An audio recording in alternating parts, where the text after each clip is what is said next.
আপনার ওটা ভিতরে ফেলুন না প্লিজ। এটা ভিতরে ফেললে তো সমস্যা হয়ে যাবে। আমি এত কথা জানি না, আপনি ভিতরেই ফেলুন, যা হবার হবে। তোমরা যারা আমার ভয়েসকে ভালোবাসো তারা এই মুহূর্তে আমাদের চ্যানেলটি অবশ্যই সাবস্ক্রাইব করে রাখবে। আর হ্যাঁ, ভিডিওটি সম্পূর্ণ শুনবেন। সব জিনিস কি ভিতরে ফেলা যায়? এটা ভিতরে ফেললে তো সমস্যা হয়ে যাবে। কিসের সমস্যা হবে? কোনো সমস্যা হবে না, আমি তো বলছি ভিতরে ফেলুন। হুম, আমি এটা ভিতরে ফেলতে পারবো না, আমি বাহিরে ফেলবো। তুমি আমায় জোর করো না। আপনি দেখছি অনেক বেশি কথা বলেন। আমি আপনাকে যেটা বলেছি সেটা করুন, তাছাড়া ভিতরে ফেললে কি সমস্যা হবে? তুমি জানো না কি সমস্যা হবে? সব কিছুতে এমন মজা করা আমি পছন্দ করি না অধরা। একটু তো বোঝার চেষ্টা করো। আমি জানি না। তাছাড়া ভিতরে ফেললে তো বেবি আসবে। আপনি কি চাইছেন না আমাদের বেবি হোক? না, সেটা তো চাই, কিন্তু এত তাড়াতাড়ি হোক সেটা আমি চাইছি না। তাই আমি এখন কিছুই করতে পারবো না। আমি এত কথা জানি না, আপনি ভিতরেই ফেলুন, যা হবার হবে। ওরে ফাজিল, এসব জানো না তুমি? এসব না জানলে কি জানো তুমি? আপনি এখন এটা ভেতরে ফেলবেন সেটা জানি। তাড়াতাড়ি ফেলুন তো, আমার বাড়ি ফিরতে হবে। অধরা কথাটা শুনে অয়ন দুষ্টু একটা হাসি দিয়ে সবকিছু ভিতরে ফেলে দিল। অয়ন ভিতরে ফেলতেই অধরা বসা থেকে উঠে পড়ে নিজের জামা ওড়না হিজাব ঠিক করে নিল।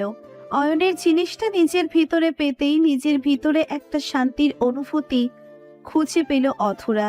অয়ন আর অধরার আজ রুম ডেটে এসে আদর হবে অথচ ভিতরে ফেলা হবে না, তা কি করে হয়? অয়ন অধরাকে এসব ঠিক করতে দেখে মুচকি একটা হাসির রেখা ঠোঁটের কোণে এঁকে নিয়ে অয়নকে উদ্দেশ্য করে বলতে লাগলো। কি গো, এখন এসব ঠিক করছো কেন? কাজ কি শেষ? কাজ শেষ হোক বা না হোক, আমায় তো বাড়ি ফিরতে হবে, তাই না? বাড়ি কি ফিরতেই হবে? তোমার কি ইচ্ছে করে না আমার সাথে থাকতে? এই সত্যি করে বলো তো। ওহো, মিথ্যা করে বললাম, ইচ্ছে করে না আপনার সাথে থাকতে। ওরে, আমার সাথে ফাইজলামি করা হচ্ছে? দেবো এখন মাইর? বলো না ইচ্ছে করে কি করে না। কি সব বাচ্চাদের মতো কথা! আপনার সাথে থাকার ইচ্ছে কেন করবে না আমার? খুব ইচ্ছে করে, কিন্তু আপনি তো আমার ইচ্ছে পূরণ করছেন না। বিয়ে করে নিজের বাড়ি নিয়ে যাচ্ছেন না। আমি তো বাচ্চাই, তাই তো এখনো বিয়ে করতে পারছি না। ছোট্ট বাচ্চা আমি। তাহলে আমার ইচ্ছের কথা জিজ্ঞেস করছেন কেন? না, তোমার যদি ইচ্ছে করে তবে অন্য কোনো মাধ্যমে তো আমি পারি তোমায় নিজের কাছে রাখতে। অন্য কোনো মাধ্যমে আমি থাকতে চাই না। আমি আপনার বাড়িতে আমার অধিকার অনুযায়ী থাকতে চাই। আমায় কি ওভাবে রাখবেন? ওভাবে কি রাখা যায় বলো? এখন তো ওভাবে রাখা সম্ভব না। অয়নের কথা শুনে অধরা কিঞ্চিত রেগে গেল। অয়ন যদি অধরার সাথে মজা করে কথাটা বলেছে, কিন্তু অধরা সেই কথাটাকে সত্যি সিরিয়াসলি নিয়ে নিয়েছে। অধরাকে রেগে যেতে দেখে অয়ন মুচকি হেসে অধরার হাত ধরে অধরাকে উদ্দেশ্য করে বলল। এই পাগলি, আমি তো তোমার সাথে মজা করছিলাম সোনা। তুমি আমার মজা করা বোঝো না বুঝি? সবকিছু নিয়ে মজা করাটা আমার পছন্দ নয়। আমি তো এটাই বুঝতে পারছি না, আমাদের এই সম্পর্কের শেষ পরিণতি কি? বিয়ের কথা বললে এত অজুহাত কেন আসে? বিয়ের কথা বললে কোনো অজুহাত আসে না। আমি ভয় পাই তোমার বাবা মাকে। ওনারা যদি আমায় রিজেক্ট করে দেয় তখন আমি কি করব? তোমায় ছেড়ে থাকাটা আমার পক্ষে সম্ভব নয়। আমি তোমায় ছাড়া বাঁচতে পারবো না। সেটা আমি জানি, কিন্তু তাই বলে এমন করে হাত গুটিয়ে বসে থাকলে তো চলবে না, তাই না? কিছু তো একটা করতে হবে। করব অনেক কিছু, শুধু একটু সময়ের অপেক্ষা। যা ভালো মনে করো, আর কি বলবো। আচ্ছা শোনো, এই ময়লাগুলো ভিতরে ফেলে দাও, আমি বাড়ি ফিরবো। আবারও ভিতরে ফেলার কথা বলছো? তুমি দেখছি ভারী দুষ্টু হয়ে গেছো। সব সময় মুখে যত উল্টাপাল্টা কথা। আমি এই খাবারের ময়লার কথা বলছি, তুমি নিজেই নেগেটিভ ভেবে বসে আছো। আমি কি করব? হুম একটু দুষ্টমিষ্টি কথা না থাকলে কি ভালো লাগে বলো? আমার তো একটু দুষ্টমি করতে ইচ্ছে করে তোমার সাথে। অয়নের কথার বিপরীতে অধরা কোনো কথা বলল না। অয়নের সামনে দিয়ে চলে যেতে নিল সে। অয়ন ময়লাগুলো ডাস্টবিনে ফেলে দিয়ে অধরার পাশে চলতে শুরু করলো। অধরার মুড অফ হয়ে আছে। এই মুডটা অন করার জন্যে অয়ন অধরাকে নিয়ে রেস্টুরেন্টে আসে। তবে সেই অধরার মুড অফ হয়েই আছে। অয়ন এত চেষ্টা করছে অধরাকে একটু হাসানোর, কিন্তু অয়ন যেন বারবার ব্যর্থ হচ্ছে। অয়ন আর অধরার ভালোবাসার সম্পর্ক কম দিনের নয়। দীর্ঘ 4 বছরের ভালোবাসার সম্পর্ক তাদের। এই 4টি বছরের সম্পর্কের মাঝে এমন কোনোদিন ছিল না যেই দিন অধরা আর অয়নের মধ্যে বিয়ে নিয়ে ঝামেলা হয়নি। অধরা বিয়ের কথা বলতেই অয়ন ভয়ে চুপসে যায়। অয়নের ভয়টা অধরাকে নিয়ে। অধরাকে কোনোভাবেই হারাতে পারবে না অয়ন। অয়ন একটা প্রাইভেট ফার্মে চাকরি করে। এই সামান্য চাকরি করে অধরাকে বিয়ে করতে চাইলে অধরার বাবা কখনো রাজি হবে না। অয়ন অধরাকে অধরার বাড়ি পৌঁছে দিয়ে নিজেও নিজের বাড়ি চলে আসলো। বাড়ি আসতেই অয়ন দেখতে পেল তার বাবা মা বসে আছে। অয়নকে দেখে অয়নের বাবা বলতে লাগলো, কিরে, কোথায় থাকিস তুই? আজকাল দেখি বাসায় একদণ্ড বসতে পারিস না। কোথায় যাস, কি করিস তুই? কোথাও না বাবা, ওই একটু আড্ডা দিচ্ছিলাম। কেন বাবা, কিছু বলবে তুমি? নতুন করে তোকে বলার মতো কিছুই নেই। তোকে বলেছি এই ছোট্ট চাকরি করিস না, আমার বিজনেসে হাত লাগা। কিন্তু না, তুই তো আমার কথাই শুনিস না। দেখতে দেখতে তো আর বয়স কম হলো না আমাদের। এইবার আমরা... বাবা, আমি বুঝতে পারছি তুমি কি বলতে চাও, কিন্তু আমি তো আগেই বলেছি আমি আত্মনির্ভর হয়ে বাঁচতে চাই। আর আমার এখনো বিয়ে করার কোনো প্ল্যান নেই, তাই এসব কথা বাদ দাও। নেই বললেই হলো নাকি? আমরা মরে গেলে বিয়ে করবি নাকি? আমাদের শখ আহ্লাদ পূরণ করবি না তুই? আমাদের ইচ্ছের কি কোনো মূল্য নেই তোর কাছে? আচ্ছা বাবা, আমরা এসব নিয়ে পরে কথা বলবো। এখন আমি একটু ফ্রেশ হয়ে নেই। অয়ন নিজের বাবার কথায় কোনো প্রকার ভ্রুক্ষেপ দেখালো না। অয়নের চাকরি নিয়ে উনি কখনো সুখ অনুভব করেননি, আর করবেই বা কেন? অয়নের কাজটা তো খুব ছোট্ট, কিন্তু মানুষ একটু একটু করে ছোট থেকেই বড় হয়। অয়ন নিজের রুমে এসে ফ্রেশ হয়ে নিল। অয়ন ফ্রেশ হয়ে সোফায় বসে পড়তেই অয়নের ফোনে অধরার কল চলে এলো। অয়ন অধরাকে ফোন পেতেই কলটা বেশ দ্রুত পিক করতেই ওপার থেকে অধরা একটু গম্ভীর কণ্ঠে অয়নকে উদ্দেশ্য করে বলল, বাসায় পৌঁছে একটা কল করা কি যেত না আমায়? খুব বড় ভুল করে ফেলেছি নাকি বিয়ে করার কথা বলে? অধরা, এসব কিছু না। আমি মাত্র বাড়ি এসেছি আর ফ্রেশ হয়ে বসেছি, তাই কল করতে পারিনি। হয়েছে, থাক, আর মিথ্যা বলতে হবে না তোমায়। আমি বুঝতে পারি সব। সত্যি বলছি আমি। তোমায় অযথা মিথ্যে কেন বলতে যাব আমি, বলো আমায়। কেন বলতে যাবে সেটা তো তুমি নিজেই জানো। তা এখন কি করছো? এই তো বসে আছি, তুমি কি করছো? অপেক্ষা করছি। কিসের অপেক্ষা? মৃত্যুর অপেক্ষা। অধরার কথা শুনে অয়নের ভীষণ রাগ উঠে যায়। এমন সব অদ্ভুত কথা বলার মানে কি? অয়ন সবসময় অধরাকে বারণ করেছে এসব বাজে কথা মুখে না নিতে। তবুও অধরা অয়নকে কষ্ট দিতে গিয়ে এই কথাগুলো বারবার করে বলে। অয়ন এই সব কথাগুলো কোনোভাবেই সহ্য করতে পারে না। অয়ন মন খারাপ করে অধরার কলটা কেটে দিল। অধরাও বুঝতে পারলো অয়ন কল কেটে দিয়েছে। অধরা আর অয়নকে কল করলো না। অয়ন বিছানার পাশে ফোনটা রেখে দিয়ে চোখ বন্ধ করে শুয়ে পড়ল। বিকেলের দিকে অয়ন ঘুম থেকে ফ্রেশ হয়ে নিল। মনটা আজ বড় অশান্ত হয়ে আছে তার। কোনো কিছুতেই যেন মন স্থির করতে পারছে না অয়ন। অয়নের মনে পড়ে আছে অধরার কাছে। অধরাও মন খারাপ করে আছে। যে করেই হোক অধরার রাগ অভিমান ভাঙাতে হবে অয়নের। অয়ন হালকা নাস্তা করে নিজের বাড়ি থেকে বেরিয়ে সোজা চলে আসে অধরার বাড়ির সামনে। অধরার বাড়ির রং সামনে এসে অয়ন অধরাকে কল করলো। দুবার ডিং হবার পর অধরা কলটা পিক করলো। অয়ন অধরাকে উদ্দেশ্য করে মলিন কণ্ঠে বলল, সরি অধরা, আমি জানি তুমি আমার উপর অভিমান করে আছো। আমায় একটু সময় দাও, আমি কথা দিচ্ছি সব ঠিক করে দিব। দিলাম সময়। আর আমি তোমার ওপর অভিমান করে নেই, শুধু শুধু নিজেকে কষ্ট দিচ্ছ তুমি। আমি জানি তুমি কি করে আছো। এখন কথা না বাড়িয়ে দ্রুত বাড়ির নিচে এসো, কথা আছে আমার। কার বাড়ির নিচে আসবো? তোমার বাড়ির নিচে আসবে, আমি অপেক্ষা করছি তোমার জন্য। অয়নের কথা শুনে অধরা একটু অবাক হলো। অয়ন অধরার বাড়ির নিচে আসায় অধরা অবাক হয়েছে, কারণ অয়নের আগে কখনো অধরার বাড়ির নিচে আসেনি। অধরার বাড়ির থেকে অনেকটা দূরে দাঁড়িয়ে অধরাকে বিদায় জানিয়ে চলে যেত অয়ন। আজ হঠাৎ অধরার বাড়ির নিচে অয়ন আসায় অধরা একটু অবাক হয়ে যায়। অধরা ফোনটা কেটে দিয়ে দ্রুত উপরতলা থেকে নেমে চলে এলো বাড়ির বাহিরে আসতেই অধরা দেখতে পায় অয়নকে। অয়ন অধরার দেওয়া উপহারের শার্টটা পরে হাতে কিছু একটা নিয়ে অপেক্ষা করছে। অধরা আশেপাশে তাকিয়ে একটু দেখে নিয়ে অয়নের দিকে এগিয়ে গেল।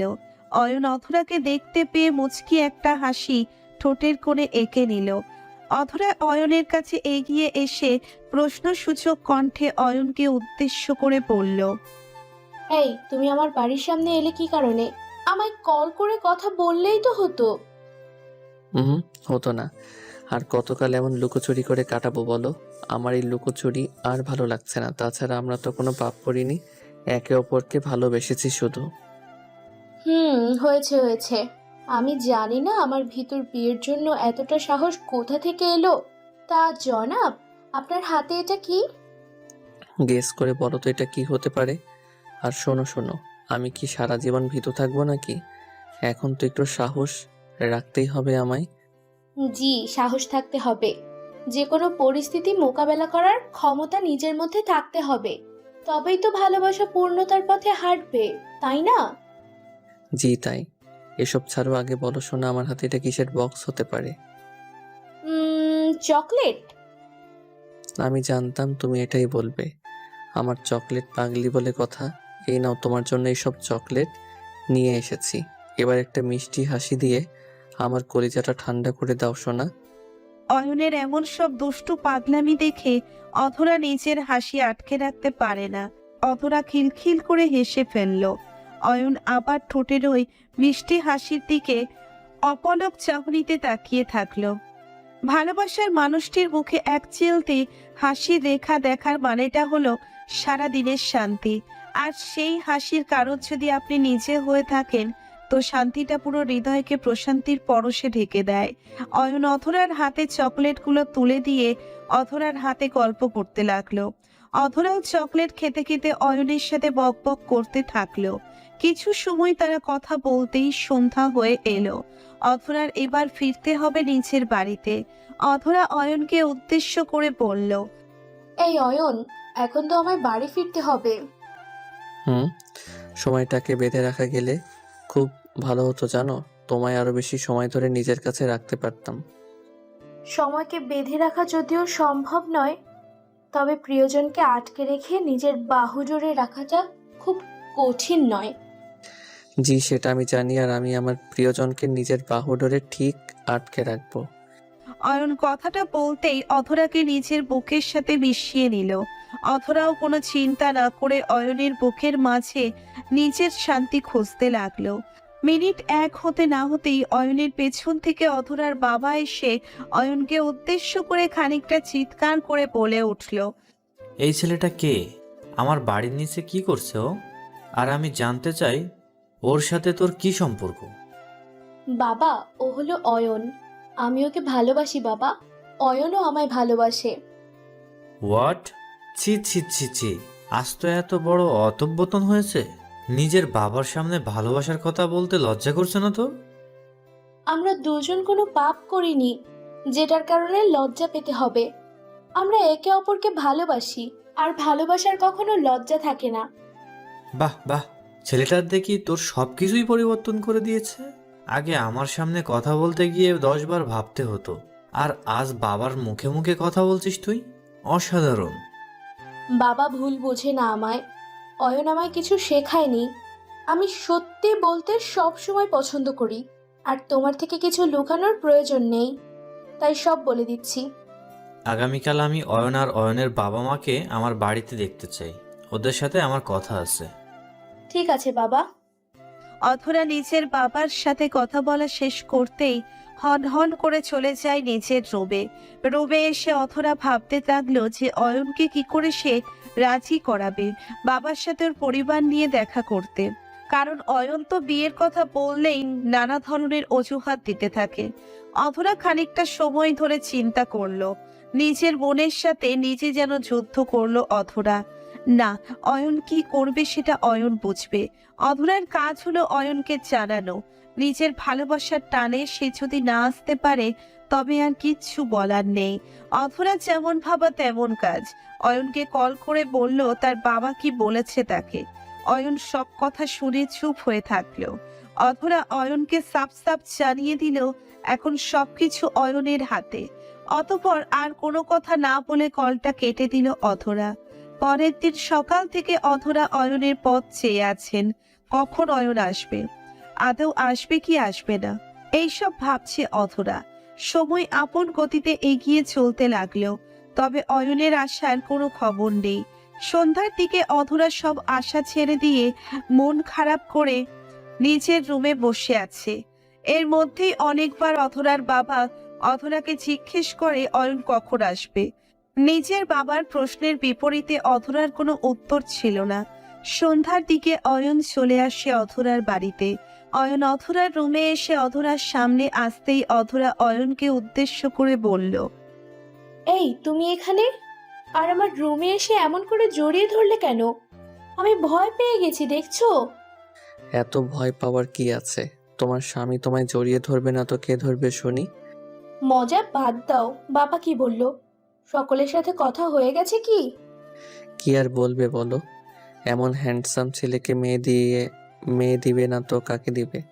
এখন চলো চলো, আমার বাবা মা তোমায় দেখবে আর কথা পাকা করে আজকেই তোমায় নিয়ে যাবে। অয়ন অধরার মনের অবস্থা বুঝতে পেরে পরম আবেশে অধরাকে আগলে নিল নিজের বাহু ডোরে। ভালোবাসা এমনই হয়, দুটি ভালোবাসার মানুষকে কখনো আলাদা করতে নেই। সকল বাবা মা যদি অধরা আর অয়নের বাবা মায়ের মতো হতো, তবে আর কোনো ভালোবাসার শেষ পরিণতি দীর্ঘশ্বাস হয়ে থাকতো না।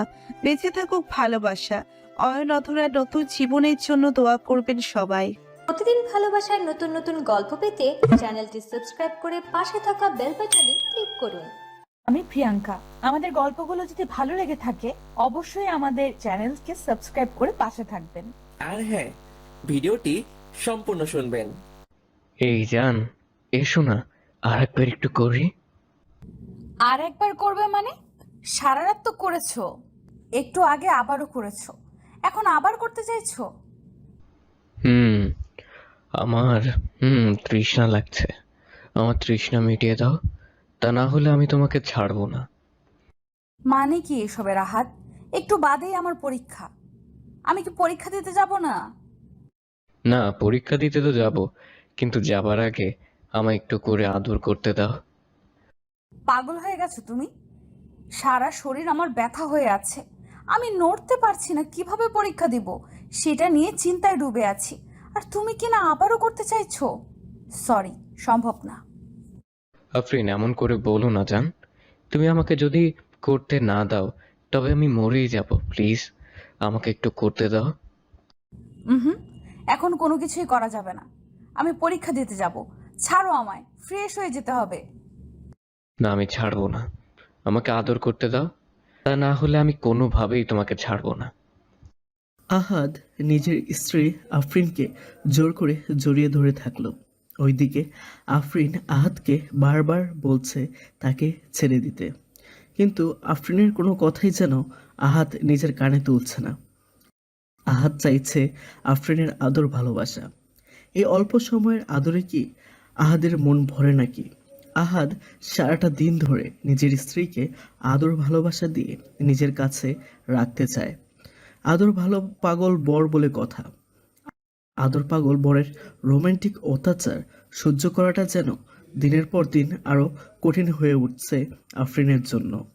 আফরিন আহাদকে আরও জোরে ঝটকা মেরে নিজেকে আহাদের বাহুডোর থেকে ছাড়িয়ে নিয়ে আফরিন আহাদকে উদ্দেশ্য করে খানিক বিরক্তির সুরে বলে উঠল, এই তুমি কি করছো?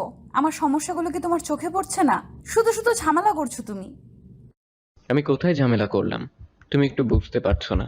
আমার খুব ইচ্ছে করছে। আমার ইচ্ছেগুলো কেমন করে এড়িয়ে যেও না প্লিজ।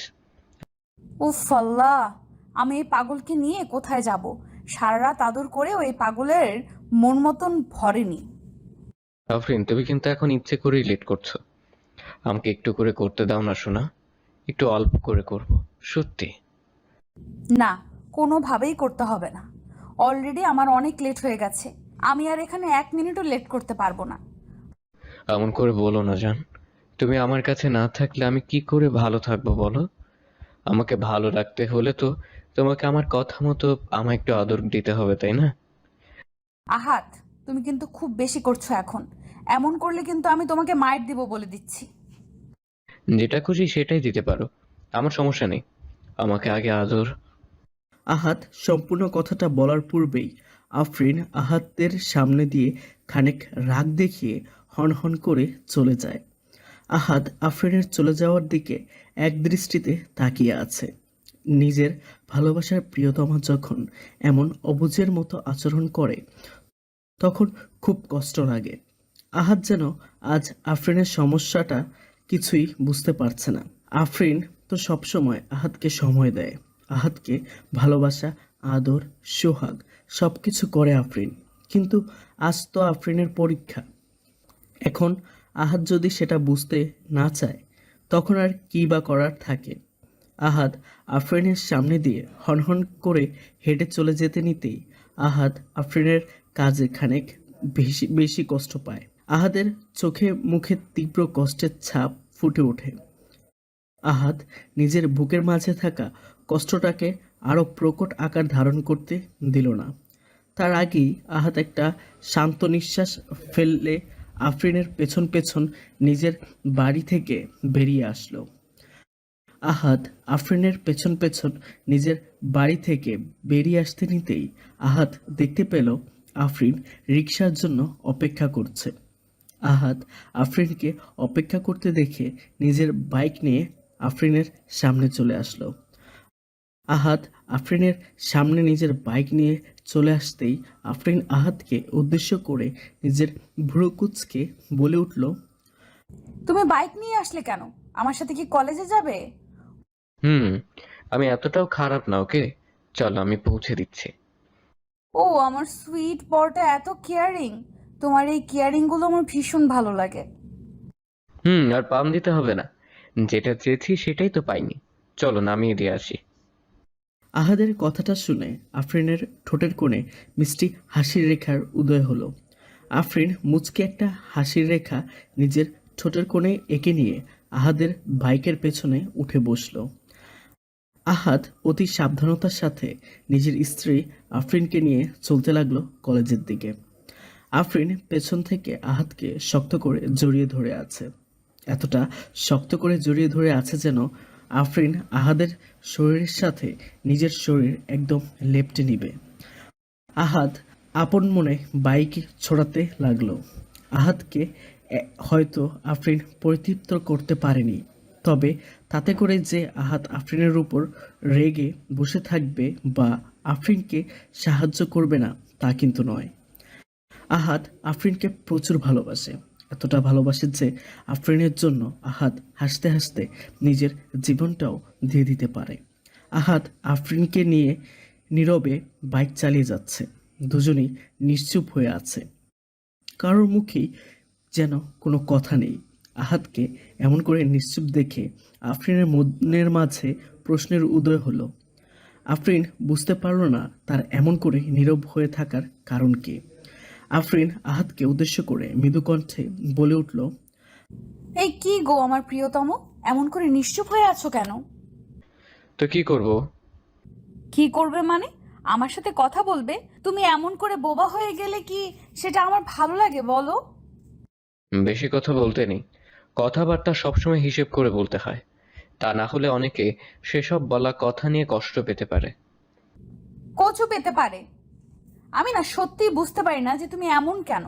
আমার সাথে কোথায় একটু হেসে রসে কথা বলবে, তা না করে চুপ মেরে থাকো। বাজে কথা বন্ধ করো, আর পরীক্ষা দিতে যাচ্ছ, মন দিয়ে পরীক্ষা দিয়ে এসো।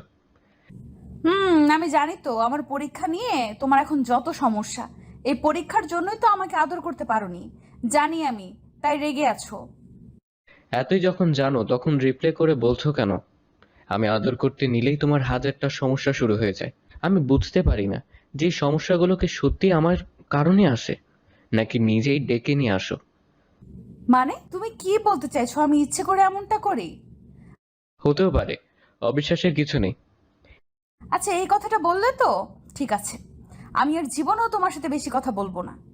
আমি আজ থেকে একদম চুপ। এই কারণেই আমি তখন চুপ ছিলাম, তাও আমাকে জোর করে কথা বলতে বাধ্য করেছো তুমি। হ্যাঁ সরি, আর বলবো না কথা বলতে।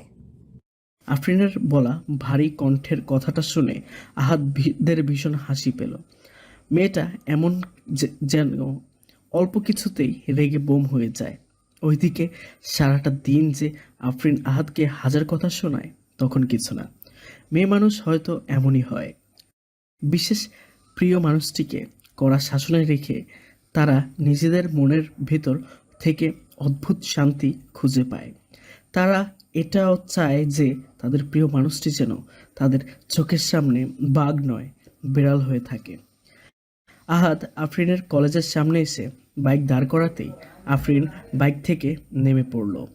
আহাদ ও বাইক থেকে নেমে পড়তেই আফরিন কয়েকজন বান্ধবী এসে আহাদকে ঘিরে ধরল।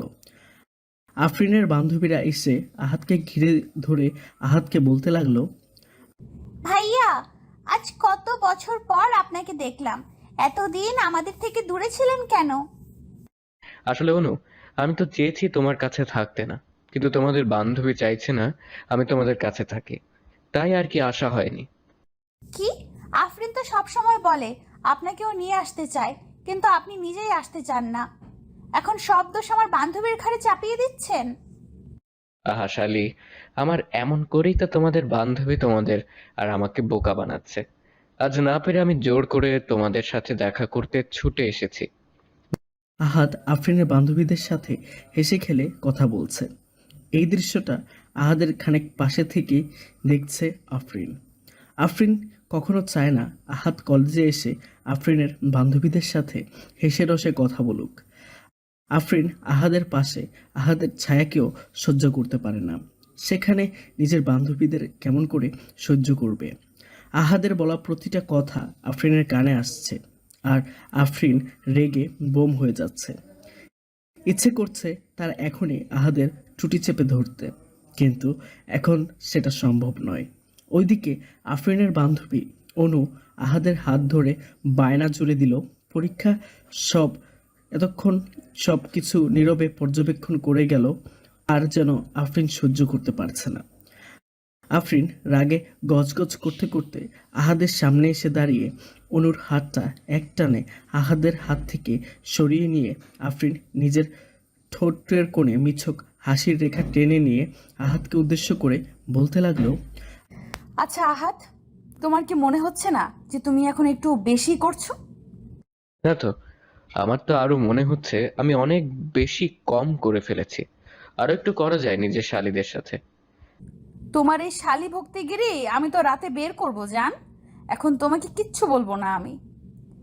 আফরিন কথাটা ফিসফিস করে বলল আহাদকে। আফরিনের কথাটা শুনে আহাদের আর বুঝতে বাকি থাকলো না যে আফরিন আসলে কি বলতে আর কি করতে চাইছে। আহাদ আস্তে করে অনুর দিকে থেকে খানিক সরে দাঁড়ালো। অনু কিছুই বুঝতে পারল না।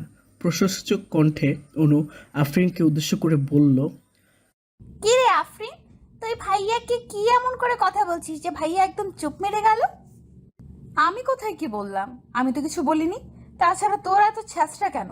আমার জামাইয়ের টাকা খাওয়ার এত শখ কেন তোদের? তোদের কি আর কোনো কাজ নেই? আরে বাবা, ভাইয়ার সাথে একটু করে মজা করছিলাম। এইটা নিয়ে এত সিরিয়াস হয়ে যাওয়ার কি আছে? তোদের ফাজলামি করতে কে বলেছে? আজ এই রাত সব। চল ক্লাসে। ওইদিকে মনে হয় পরীক্ষা শেষ হয়ে গেল। আফরিন আহাদকে বাইক দিয়ে চলে যায় পরীক্ষা দিতে। আহাদ আফরিনের চলে যাওয়ার দিকে মুগ্ধ দৃষ্টিতে তাকিয়ে আছে।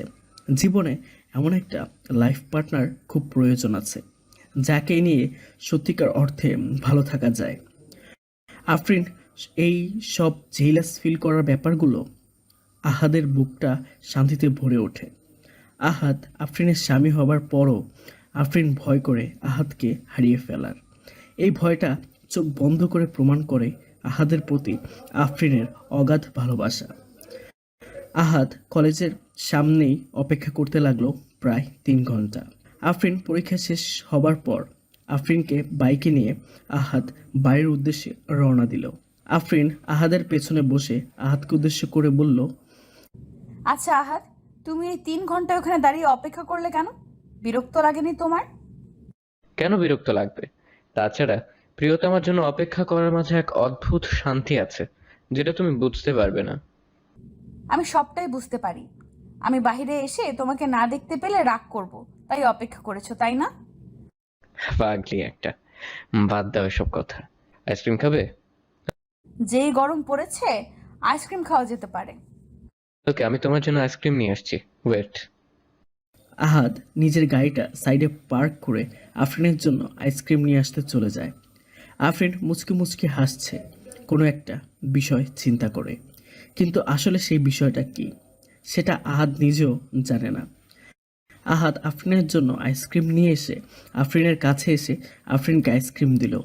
আফরিন আইসক্রিম খেতে খেতে আহাদকে উদ্দেশ্য করে মৃদু কণ্ঠে বলতে লাগলো, জানো, আমি একটা বিষয় নিয়ে ভাবছি। কি বিষয় নিয়ে ভাবছো? এই যে আমাদের মাঝে থাকা খুনসুটি নিয়ে। তুমি যেমন আমাকে রাগিয়ে দাও, ঠিক তেমন করে আমি তোমাকে বকাঝকা করি। আচ্ছা, এসব কি সত্যিই তোমার পছন্দ?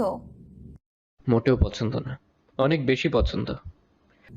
ওরে বাবা রে, আমাকে এখন ফ্লার্ট করছো? তোমাকে ফ্লার্ট করব, তোমার সাথে ফাজলামি করব, তোমার সাথেই প্রেম করব, কারণ তুমি আমার স্ত্রী। নিজের স্ত্রীর সাথে সবকিছু করা যায়, আর এতে করে মহান আল্লাহ তাআলা নিজেও খুশি হয়। ফাজিল, এটা তো পাবলিক প্লেস, তাই হাক করলাম না।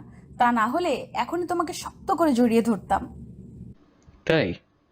ওকে, তোমার ইচ্ছে আমি পূরণ করছি।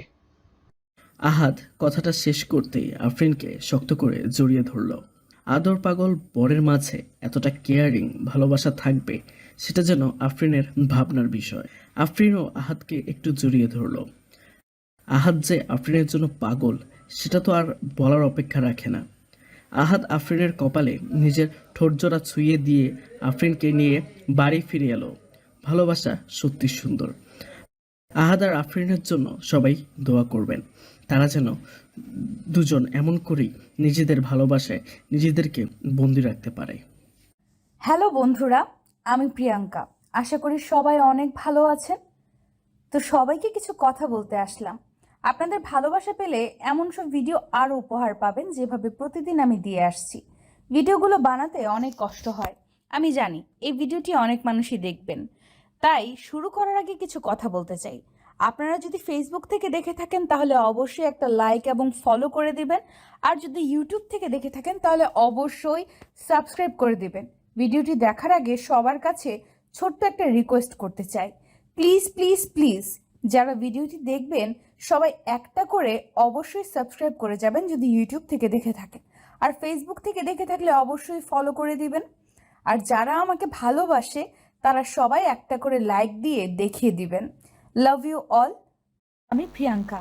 আমাদের গল্পগুলো যদি ভালো লেগে থাকে অবশ্যই আমাদের চ্যানেলকে সাবস্ক্রাইব করে পাশে থাকবেন। আর হ্যাঁ, ভিডিওটি সম্পূর্ণ শুনবেন। আমার ভুল হয়ে গেছে ভাইয়া, আমাকে ছেড়ে দাও। আমি আর কখনো এমন করব না। কি বললি? ভুল হয়ে গেছে? তোরা তো বড় সাহস হলো কি করে একটি ছেলের সাথে পার্কে গিয়ে ফষ্টি নষ্টি করার? আমার যেতে আর একটু দেরি হলো তো মনে হয় তুইও ওই ছেলেটার সাথে বাসরটাও সেরে ফেলতি। কথাগুলো বলতে বলতে মাফির দিকে এগোতে লাগলাম, আর মাফি ভয়ে পিছিয়ে যেতে থাকে। পিছাতে পিছাতে দেওয়ালের পিঠ ঠেকে যায়। আমি ওর কাছে এগিয়ে গিয়ে ওর গাল দুটি শক্ত করে চেপে ধরি। তার শরীরটা যখন এতটাই গরম হচ্ছিল, তোর শরীরটা যখন এতই গরম হচ্ছিল তখন আমায় বলতে পারতিস, আমি তোকে ঠান্ডা করে দিতাম। ভাইয়ার মুখে এমন নোংরা কথা শুনে আমার দু হাতে কান দুটি শক্ত করে চেপে ধরছি। ভাইয়া ছি ছি, ভাইয়া ছি, কি বলছো? আমাকে এসব কথা বলতে তোমার একটুও লজ্জা করছে না? লজ্জা তো তোর হওয়া উচিত। ওই ছেলেটা তোর ঠিক কোথায় কোথায় নজর দিচ্ছিল তুই কি তা জানিস? ওর পা থেকে মাথা পর্যন্ত চোখ বুলিয়ে বললাম কথাটা। তারপর ওর জামার সামনের গলায় হাত দিলাম। ভাইয়া আমার জামার গলায় হাত দিতেই আমি ভয়ে চমকে উঠি। আমার দু হাত দিয়ে ভাইয়ার হাত ধরি, জামার গলা ছাড়ানোর চেষ্টা করছি। কি কি করছো ভাইয়া? ছাড়ো বলছি। এত বড় গলার জামা পরেছিস কেন? ছেলেদের পাগল করার জন্য, তাই না? আর সবাইকে দেখাতে চাস তোর বুকে খুব সুন্দর একটা তিল আছে, তা আমাকেও একটু দেখা। আমিও দেখি।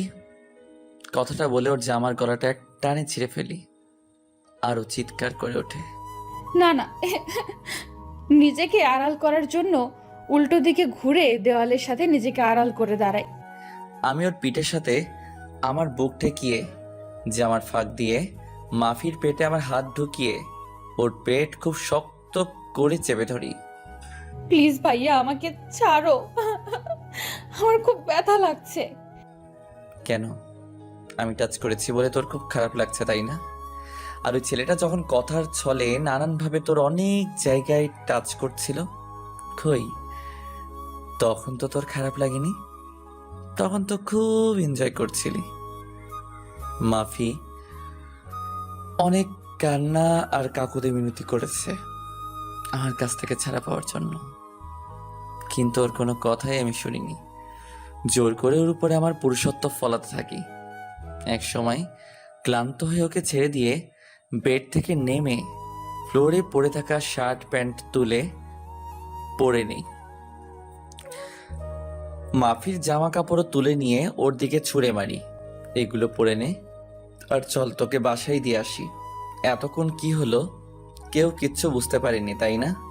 চলুন বুঝিয়ে বলি। মাফি হলো আমার ফুফাতো বোন। পারিবারিকভাবে আমাদের বিয়ে ঠিক করে রাখা হয়েছে, কিন্তু এই বিষয়ে মাফি কিছুই জানে না। আমি সবাইকে বলি মাফিকে এই বিয়ের ব্যাপারে কিছু না জানাতে। ওর অজান্তেই বিয়ের রেজিস্ট্রি পেপারে সাইন করে ওকে বিয়ে করে নেই। আমি মাফিকে ছোটবেলা থেকেই অনেক ভালোবাসি। ওকে সবসময় ছেলেদের কাছ থেকে দূরে দূরে রাখতাম। কিছুদিন বাবার বিজনেসের কাজে বিজি থাকায় ওর ব্যাপারে বেশি খোঁজ খবর নিতে পারিনি। আর সেই সুযোগে মাফি একটা বখাটে ছেলের প্রেমে পড়ে।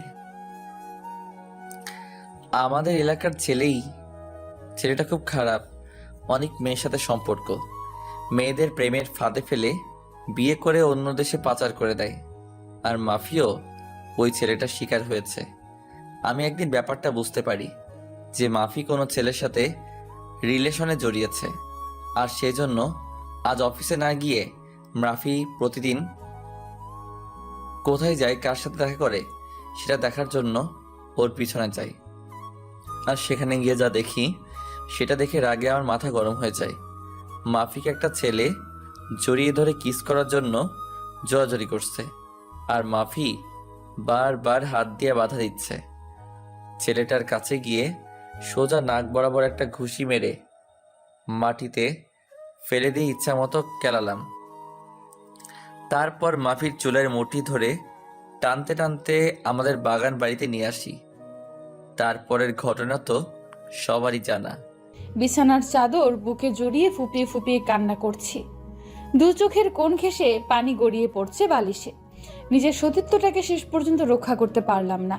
এই জানোয়ারটা আমার সব কিছু শেষ করে দিল। আমার এই কলঙ্কিত মুখ আমি আর কাউকে দেখাতে পারবো না।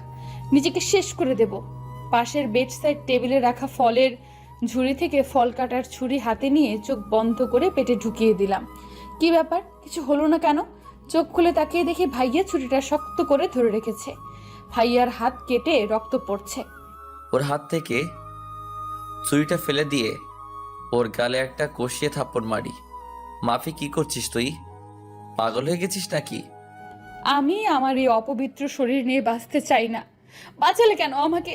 আমি আর বাঁচতে চাই না। সবাই আমার দিকে আঙুল তুলে বলবে, ওই দেখ একটা নোংরা মেয়ে। সেটা শোনার আগে আমি নিজেকে শেষ করে দেব। আবারও দিলাম এক থাপ্পড়। কি বললি তুই? নোংরা মেয়ে? আরেকবার তোর মুখে এই কথা শুনলে একদম মেরে ফেলবো বলে দিলাম। হ্যাঁ, মেরেই ফেলো আমাকে। বেঁচে থাকার কোনো ইচ্ছে নেই আমার। কেন করলে আমার সাথে এমন? তুমি আমার ভাই নিয়েছো। এই বিয়ের ব্যাপারে সবাই জানে, শুধু তুই জানিস না। কি? সবাই জানে? সবাই মিলে আমাকে ধোঁকা দিল। বসা থেকে উঠে দাঁড়ালাম। আমাকে কেউ একটিবার জানানোর প্রয়োজনও মনে করলো না। থাকবো না আমি কারো কাছে। যেদিকে দু চোখ যাবে সেদিকে চলে যাব। কথাটা বলে যেই না রুম থেকে বেরোতে যাব অমনি ভাইয়া আমার হাত ধরে টান দিয়ে তার বাহুডোরে আবদ্ধ করে নিল। এই রুম থেকে এক পা বাহিরে বের করে দেখ, তোর ওই পা আমি ভেঙে ফেলবো। মনে রাখিস, তুই এখন আমার বিয়ে করা বউ। আমার পারমিশন ছাড়া কোথাও পা বাড়াতে পারবি না। ওর নাকে আমার নাক ঠেকিয়ে বললাম, খুব খুব খুব ভালোবাসি তোকে বাফি। প্লিজ আমাকে ভুল বুঝিস না। তোকে হারিয়ে ফেলার ভয়ে না জানিয়ে বিয়েটা করেছি। ভেবেছিলাম তোর ইন্টার পরীক্ষার পর এই ব্যাপারে তোকে জানাবো, তারপর অনেক বড় অনুষ্ঠান করে আবারও তোকে বিয়ে করে আমার ঘরে তুলবো। মাফি, আমাকে ছেড়ে যাস না প্লিজ। ভাইয়ার চোখের পানি গড়িয়ে আমার নাকে এসে পড়ছে। আচমকাই আমাকে খুব শক্ত করে জড়িয়ে ধরে। তোকে ছাড়া বাঁচতে পারবো না, বড্ড ভালোবাসি তোকে। তোকে একদিন না দেখলে আমার দম বন্ধ হয়ে আসে, নিজেকে পাগল পাগল মনে হয়। এমন ভাবে শক্ত করে আমায় জড়িয়ে ধরে রেখেছে, আমার দম বন্ধ হয়ে আসছে। ছাড়া পাওয়ার জন্য মুচড়ামুচড়ি করছি, কিন্তু কোনো কিছুতেই ছাড়াতে পারছি না, ছাড়ছে না। ভাইয়া ছাড়ো না আমাকে। না, ছাড়বো না। আগে আমায় কথা দে, আমাকে ছেড়ে কোথাও যাবি না। ঠিক আছে, তোমায় ছেড়ে কোথাও যাব না। এখন তো ছাড়ো, আর আমাকে বাসায় দিয়ে আসো। ভাইয়া আমার কথা শুনে ওর হাতের বাঁধন একটু হালকা করে আমার মুখের দিকে কিছুক্ষণ তাকিয়ে থাকে, তারপর আমার ঠোঁট জোড়া আঁকড়ে ধরে। ওর এমন কাণ্ডে আমার চোখ দুটি বড় বড় হয়ে গেল। অনেকক্ষণ হয়ে গেছে, কিছুতেই আমার ঠোঁট ছাড়ছে না। ইচ্ছে মতো কিস করেই চলেছে। ছাড়া পাওয়ার জন্য দিলাম কামড়। কি করলি? এই ঠোঁটটা কেটে গেছে তো তোমার? তার ঠোঁটে হাত বুলাতে বুলাতে বললাম কথাটা। ঠিক আছে, ঠিক করেছি। এমন ভাবে আমার ঠোঁট চুষছো, মনে হচ্ছে আমার ঠোঁট নয়, এটা ললিপপ চুষছো। ওর কথা শুনে হু হু করে হেসে দিলাম। তারপর ওকে বাসায় দিয়ে আসি। দুজনের দিন রাত 24 ঘন্টায় ফোনে কথাবার্তা হয়। আবার যখনই মাফিকে দেখতে মন চায়, রাতে লুকিয়ে ওদের বাসায় যাই আর পাইপ পেয়ে মাফির রুমে ঢুকি আর ওকে মন ভরে দেখে আসি। এইভাবেই দিনগুলো কাটতে থাকে। আর এরই মাঝে মাফির পরীক্ষাও শেষ হয়ে যায়। আবারও আমাদের আনুষ্ঠানিকভাবে বিয়ে হয়। বাসার ঘরে বসে আছি, ভাইয়ার আসার অপেক্ষা করছি। এতদিন ভাইয়ার সাথে থাকতে থাকতে আমিও ভাইয়াকে খুব খুব খুব ভালোবেসে ফেলেছি। ভাইয়াকে ছাড়া আমিও বাঁচতে পারবো না। হঠাৎ দরজা খোলার শব্দে সেদিকে তাকিয়ে দেখি ভাইয়া রুমে ঢুকছে। বেড থেকে নেমে ভাইয়ার সামনে দাঁড়িয়ে ভাইয়াকে সালাম করতে যাব, ভাইয়া আমার দু বাহু ধরে আটকে ফেলে। মাফিকে আমার বুকের সাথে শক্ত করে জড়িয়ে ধরি। তোর স্থান আমার পায়ে নয়, আমার বুকে। আরো কিছুক্ষণ এইভাবে দেখে মাফিকে কোলে তুলে নিলাম। তারপর বেডে শুইয়ে দিয়ে ওর উপরে আতশোয়া হয়ে ওর মিষ্টি ঠোঁট জোড়া আমার ঠোঁট দিয়ে আবদ্ধ করে নিলাম। ঠোঁট জোড়া ছেড়ে দিয়ে গলায় মুখ গুজে দিয়ে সেখানে কিস করতে থাকি। তারপর দুজনেই দুজনের মাঝে হারিয়ে গেলাম। আমি আসি। আমাদের গল্পগুলো যদি ভালো লেগে থাকে তাহলে আমাদের চ্যানেলটি সাবস্ক্রাইব করে পাশে থাকবেন। ধন্যবাদ। আর আর হ্যাঁ, ভিডিওটি সম্পূর্ণ শুনবেন। প্লিজ আমায় ছেড়ে দিন রোদ ভাইয়া, আমায় ধর্ষণ করিয়েন না। আমি আর কখনো আপনার কথার অবাধ্য হব না। বিশ্বাস করুন আমায়, প্লিজ রোদ ভাইয়া। আমার কষ্ট হচ্ছে ভীষণ, একটু দয়া করুন আমায়। বিশ্বাস? আর তোকে? অসম্ভব। তোকে বিশ্বাস করার মতো ভুল আমি আর দ্বিতীয়বার করব না। আমি চেয়েছিলাম তোকে বিশ্বাস করে তোকে সময় দিতে, কিন্তু আজ তুই মা করেছিস, তারপর তোকে আর সময় দেওয়া আমার পক্ষে সম্ভব নয়। রোদ ভাইয়া, ভুল তো মানুষের হয়, আমারও হয়ে গেছে। প্লিজ আমায় ছেড়ে দিন, আমি আপনার পায়ে পড়ি। এইসব কথা এখন বলে কোনো লাভ হবে না মেঘা। এই কথাগুলো আগে বললে লাভ হতো। রোদ নিজের কথাটা বলতেই মেঘার চুলের মুঠি শক্ত করে চেপে ধরে নরপশুর মতো হামলা করে বসে মেঘার উপর। নিজের সব শক্তি দিয়ে রোদ মেঘার উপর নির্যাতন চালাতে থাকে। আর চালাবে নাই বা কেন? মেঘা যে তার রক্ষিতা, একটা রক্ষিতার সাথে এর থেকে ভালো ব্যবহার করা যায় না। রোদ মেঘাকে নিজের রক্ষিতা করে এনেছে। মেঘা আর রোদের সম্পর্ক হলো মেঘা রোদের নিজের আপন মামাতো বোন। মেঘার বাবা রোদের কাছে তার নিজের মেয়েকে বিক্রি করে দিয়েছে। হ্যাঁ, ঠিক শুনছেন, মেঘাকে রোদের কাছে বিক্রি করা হয়েছে প্রপার্টির জন্য। রোদ চৌধুরী একজন বিজনেসম্যান। মেঘার প্রতি তার দুর্বলতা নতুন কিছু নয়। রোদ সব সময় চাইতো মেঘা শুধুমাত্র তার হোক, কিন্তু মেঘা সব সময় রোদকে উপেক্ষা করত, এতটা ইগনোর করতো যে রোদ সেই অবহেলা সহ্য করতে পারতো না। তখন রোদ সিদ্ধান্ত নিয়ে ফেলে এমন কিছু করতে হবে যাতে করে এই মেঘার সব অহংকার শেষ হয়ে যায়। মেঘা যেন বাধ্য হয় রোদের স্ত্রী হতে, আর রোদ নিজের প্ল্যান মতো ঠিক তাই করে। মেঘার বাবার সাথে বিজনেসে রেস করে মেঘার বাবার থেকে সব কিছু ছিনিয়ে নিয়ে আসে। একটা পর্যায়ে মেঘার বাবা সর্বশান্ত হয়ে পড়ে। মেঘার বাবা নিজের বাড়ি থেকে পর্যন্ত বেরিয়ে যেতে হয়। তখন রোদ মেঘার বাবাকে অফার করে তাকে আর সব হারিয়ে ফেলা জিনিস ফিরিয়ে দেওয়া হবে যদি তার মেয়েকে রোদের সাথে বিয়ে দেয়। রোদের কথা শুনে মেঘার বাবা রাজি হলেও মেঘা তখনও রোদকে প্রত্যাখ্যান করে আর ভীষণ অপমান করে। মেঘার এই অহংকার আর দম্ভ ভাঙার জন্য রোদ জোর করে মেঘাকে নিজের কাছে নিয়ে আসে, আর বিয়ে তো দূর, নিজের রক্ষিতা করে এই বাড়িতে বন্দি করে রাখে। কিন্তু মেঘার উপর সে জোর করেনি, একটিবারের জন্যেও মেঘাকে স্পর্শও করেনি রোদ। কিন্তু আজ মেঘা এই বাড়ি থেকে পালিয়ে যেতে চেষ্টা করে, যেটা রোদের সহ্য হয় না। মেঘা রোদের এক বন্ধুর সাহায্যে এই বাড়ি থেকে পালাতে চেষ্টা করে আর রোদের সামনে পড়ে যায়। রোদ এই ভুলের সাজা হিসেবে মেঘার উপর নির্যাতন চালাচ্ছে। রোদ টানা 2 ঘন্টা পশুর মতো অত্যাচার করে ক্ষান্ত হয়।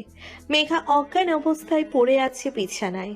রোদের নির্যাতন সহ্য করতে না পেরে মেঘা জ্ঞান হারিয়ে ফেলে। রোদ বিছানা থেকে উঠে নিজের নগ্ন শরীরটা থেকে নেয়। মেঘার দিকে ঘাড় ঘুরিয়ে তাকানোর প্রয়োজন বোধ করল না রোদ। নিজের কাজ শেষ করতেই রোদ ফ্রেশ হতে চলে যায়। এরই মধ্যে মেঘার জ্ঞান ফিরে আসে। জ্ঞান ফিরতেই মেঘা নিজেকে বিছানায় শুয়ে থাকতে দেখে কান্না ভেজা চোখ ছোড়া দিয়ে ভালো করে পরখ করতে লাগলো রোদের উপস্থিত কোথায়। মেঘা রুমের মধ্যে রোদকে না দেখতে পেয়ে একটা শান্তির নিঃশ্বাস ফেলল। মেঘা নিজের শরীরটাকে বিছানা থেকে তোলার চেষ্টা করতেই মেঘার চোখ পড়ল বিছানায় লেগে থাকা রক্তের দিকে। সারা বিছানায় রক্ত লেগে আছে। মেঘা নিজের শরীরকে নাড়াতে পারছে না, পুরো শরীর ব্যথা হয়ে আছে। মেঘা নিজের শরীরের যন্ত্রণায় কান্না করে ফেলল।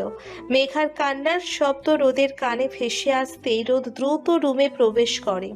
দ্রুত রুমে এসে মেঘাকে বিছানায় কাতরাতে দেখে রোদ মেঘনার কাছে এসে বসে। মেঘাকে উদ্দেশ্য করে শান্ত কণ্ঠে বলে, কি হয়েছে? এমন করে কাঁপতাচ্ছ কেন? খুব বেশি হয়ে গেছে কি? রোদের কথায় মেঘার কোনো ভ্রুক্ষেপ নেই। মেঘা মাথা নিচু করে নিজের চোখের নোনা জল ফেলছে।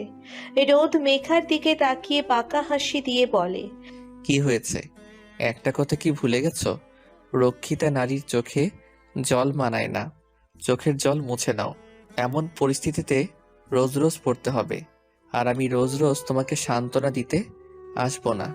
রোদের কথা শেষ হতেই মেঘা কান্না ভেজা কণ্ঠে রোদকে উদ্দেশ্য করে বলে উঠল, আপনি মানুষ নাকি মানুষরূপী কোনো জানোয়ার? এতটা বর্বর কেউ হতে পারে? দেখুন কি করেছেন, আমার পুরো শরীরটা আঘাত করে করে কুকুরের মতো খুবলে খুবলে খেয়েছেন। আপনি কোনো সুস্থ মানুষ হতে পারেন না, আপনি অসুস্থ একটা লোক। আপনার সাথে আমি থাকতে পারবো না। হ্যাঁ, আমি অসুস্থ মানুষ। আমায় অসুস্থ করেছো তুমি। তোমার জন্য আজ আমি এতটা হিংস্র হয়েছি। এই সব কিছুর জন্য আমি না, বরং তুমি নিজেই দায়ী। আমি দায়ী? ভালোবাসা বোঝেন আপনি? আপনি বোঝেন কি করে আদায় করতে হয়? সেটা যে করেই হোক না কেন, আমার ভুলগুলো ক্ষমা করার মতো ক্ষমতা আপনার নেই। আপনি আজ আমায় সাজা দিয়েছেন, আমি আপনাকে কখনো। রোদ মেঘাকে সম্পূর্ণ কথা বলার সুযোগ দিল না, তার আগেই মেঘাকে থামিয়ে দিল সে। মেঘাকে থামিয়ে দিয়ে রোদ বলতে লাগলো, তুমি ঠিক বলেছ, আমি আদায় করি। আর শোনো, ভালোবাসা আর যুদ্ধে কোনো নিয়ম নেই। আজ তুমি সব নিয়ম ভেঙে ফেলেছো, আমার থেকে দূরে যাবার চেষ্টা করেছো, তাই তোমায় সাজা দিয়েছি। আর এখন থেকে রোজ এই সাজা ভোগ করবে তুমি। মেঘা রোদের দিকে অশ্রুসিক্ত দৃষ্টিতে তাকিয়ে আছে। রোদ মেঘার দিকে তাকিয়ে বাঁকা হাসি দিয়ে মেঘার দিকে জামা কাপড়গুলো ছুঁড়ে দিয়ে মেঘাকে ফ্রেশ হয়ে নিতে বলে, আর নিচে হোম মেডকে ডেকে রুমটা পরিষ্কার করতে বলে বাহিরে চলে যায়। রোদ রুমের বাহিরে এসে সিগারেট ঠোঁটের কোণে গুছে দিয়ে ভাবছে মেঘা যতটা সাজা পাওয়ার ছিল সে তা পেয়ে গেছে, এখন ওই রাজের সাজা পাওয়ার পালা। ওর সাহস কত বড় যে আমার বুক থেকে আমার ভালোবাসার মানুষটিকে ছিনিয়ে নিতে চায়। এর সাজা তো ওকে পেতেই হবে। কথাটা আপন মনে ভাবতেই রোদের ফোনটা বেজে উঠল। রোদ নিজের পকেট থেকে ফোনটা বের করে ফোনের স্ক্রিনের দিকে দৃষ্টিপাত করে মুচকি হেসে ফেলল। ঠোঁটের কোণ থেকে সিগারেটটা ফেলে দিয়ে ফোনটা পিক করলো। ফোনটা পিক করতেই রোদের কানে একটা মেয়ের কণ্ঠ ভেসে আসে। রোদ হয়তো এই কলটার জন্য এতক্ষণ ধরে অপেক্ষা করছিল। রোদকে উদ্দেশ্য করে ফোনের ওপারে থাকা মেয়েটি বলতে লাগলো, স্যার প্লিজ রাজকে ক্ষমা করে দিন, ওর কোনো দোষ নেই, প্লিজ স্যার আমার রাজকে। ওহ কাম অন মিম, এতটা কান্না করার মতো কোনো ব্যাপার হয় নাই। তোমার রাজ কোনো ভুল করেনি তো কে ভুল করেছে? আমি নাকি আমার ভালোবাসা? মেঘা, তুমি জানো তোমার রাজ আমার বুক থেকে আমার জান পাখি কেড়ে নেওয়ার চেষ্টা করেছে। উফ, তোমার রাজ জানতো না নামে রাজ হলেই রাজা হওয়া যায় না, কাজে রাজা হতে হয়। এখন কিছু করার নেই, ওর ফল ওকে ভোগ করতেই হবে। স্যার রাজ আপনার স্ত্রীর কথা মতো ওকে সাহায্য করতে এমনটা করেছে, ওকে ক্ষমা করে দিন। আমি কথা দিচ্ছি আমি রাজকে বুঝিয়ে দেব আর কখনো এমন করবে না ও, প্লিজ স্যার। ঠিক এমন করেই আজ তোমার জায়গায় আমার কান্না করতে হতো, কিন্তু ভাগ্য ভালো আমি সঠিক সময় সঠিক জায়গায় চলে এসেছি, তাই আমার স্ত্রীকে বাঁচিয়ে নিতে পেরেছি। এখন তুমিও একটু কান্না করো, কান্নার শব্দ আমার ভারী ভালো লাগে। Hello sir. মিম কিছু বলার আগেই রোদ কলটা মিমের মুখের উপর কাট করে দিল। রোদ রাজকে নিচের লোক দিয়ে ধরে একটা গুপ্ত জায়গায় রেখে রাজকে কষ্ট দিচ্ছে, আর রাজ এটার জন্য একদম যোগ্য। রোদ কলটা কাট করে নিচের রুমে ফিরে আসতেই দেখতে পায় মেঘা ফ্রেশ হয়ে এসে বিছানায় বসে আছে। রোদ মেঘার উদ্দেশ্যে তাচ্ছিল্যকর হাসি দিয়ে বলতে লাগলো, তোমার প্রিয় পাত্র রাজ এখন আমার দখলে আছে সোনা, আর জানলে খুশি হবে ওর অবস্থা ও এমন করে দিয়েছি যেটা হয়তো আমারও হতে পারত। এখন তুমি খুশি তো? রোদের কথায় মেঘা বেশ অবাক হলো। প্রশ্নসূচক দৃষ্টিতে রোদের দিকে তাকিয়ে মেঘা বলতে লাগলো, মানুষ আপনি এতটা নিচে নামতে পারেন কি করে? আপনার বিবেকে বাঁচছে না? আপনার একটু মানবতা বোধ নেই? কি করছেন জানেন সেটা? আমি খুব ভালো করেই জানি আমি কি করছি, আর তুমিও ভালো করে মাথায় ঢুকিয়ে নাও। আমার থেকে দূরে যাওয়ার কখনো চেষ্টাও করো না, কারণ যদি করো তবে আমার থেকে খারাপ আর কেউ হবে না। রোদ কথাটা বলেই হন হন করে রুম থেকে বেরিয়ে যায়। মেঘা নিজের চুলগুলো ধরে বসে পড়ল। সে ভালোই বুঝতে পারছে এই রোদের থেকে তার মুক্তি নেই। রাতের দিকে রোদ বাড়ি ফিরল অতিরিক্ত মদ্যপান করে। মদের গন্ধ বের হচ্ছে রোদের শরীর থেকে। রোদ টলতে টলতে নিজের রুমের দিকে এগোতে থাকে। রুমের সামনে এসে রোদ চিৎকার করে বলতে থাকে, মেঘা সরি, আমায় ক্ষমা করে দাও প্লিজ। আমি সত্যি তোমায় খুব ভালোবাসি। তুমি ছাড়া আমার আপন বলে কে আছে বলো? মা বাবা তো অনেক আগেই আমায় ছেড়ে গেছে। আমি তো তোমার উপর ভরসা করে থাকতে চাই, পাগলের মতো ভালোবাসি তোমায়। একটু অবহেলাটা কমিয়ে আমার আপন হয়ে যাও। আমার ভালোবাসা দেখে তুমি বিশ্বাস করো, ভালোবাসতে বাধ্য হবে।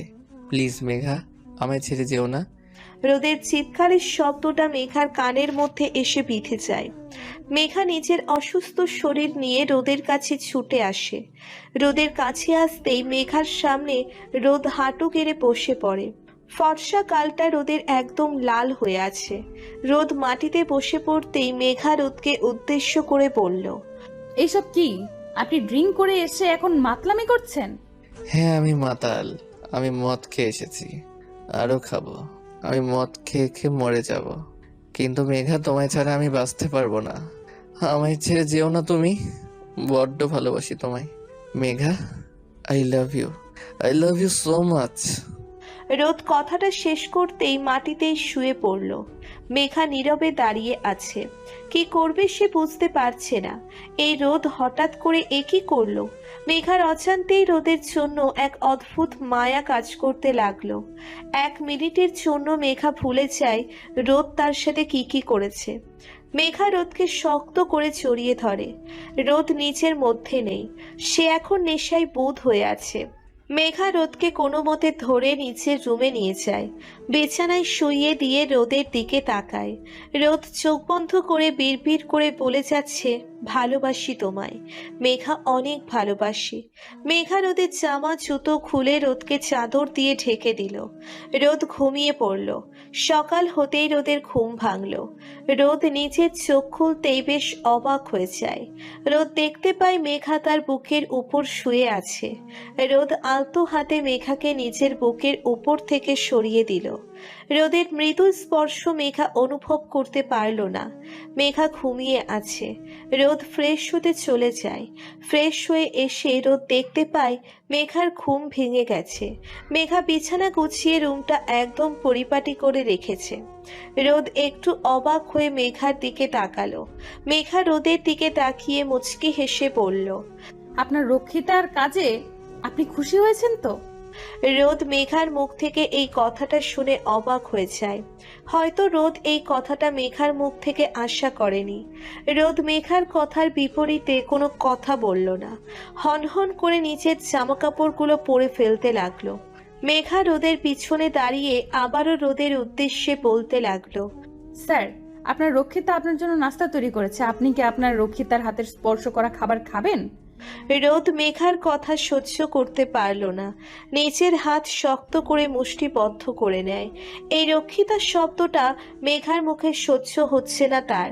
মেঘা বারবার এই রক্ষিতা শব্দটা উচ্চারণ করার সাথে সাথে রোদের বুকটা মুচড়ে ওঠে। রোদ নিজের রাগকে কন্ট্রোল করতে পারল না। দৌড়ে ছুটে যায় মেঘার দিকে। মেঘা রোদের এমন এগিয়ে আসায় ভয় পেল না। রোদ মেঘার সামনে দাঁড়িয়ে রাগে গজগজ করতে করতে মেঘাকে উদ্দেশ্য করে বলল, আজ তোমার কি হয়েছে? কি সব বলছো তুমি? নিজেকে বারবার রক্ষিতা রক্ষিতা বলে কি প্রমাণ করতে চাও মেঘা? কি প্রমাণ করতে চাই মানে? অনেক আগে তো প্রমাণ হয়ে গেছে আমি আপনার রক্ষিতা। আমি তো সেই পরিচয়টাই আজ মাথা পেতে নিচ্ছি। কোনো সমস্যা হচ্ছে আপনার? চুপ করো মেঘা, আর এই শব্দটা মুখেও আনবে না তুমি। এটা আমার শেষ কথা, আর কখনো ওই শব্দটা নিজের মুখে আনবে না। আমি আমার মুখের সেই শব্দটাই আনবো যেটা আমার পরিচয়। সেটা আপনার ভালো লাগলে লাগুক আর না লাগুক, আমার পরিচয় আমি একটা রক্ষিতা, আর সেই পরিচয় ধরেই আমি থাকবো। তাই না? একটা কথা কি জানো, তোমার মুখ থেকে শব্দটা শুনলে আমার বুকটা ফেটে যায়। ইচ্ছে করে তোমার মুখটা বন্ধ করে দেই সারা জীবনের জন্য, কিন্তু আমি তা পারবো না, কারণ আমি তোমায় ভালোবাসি।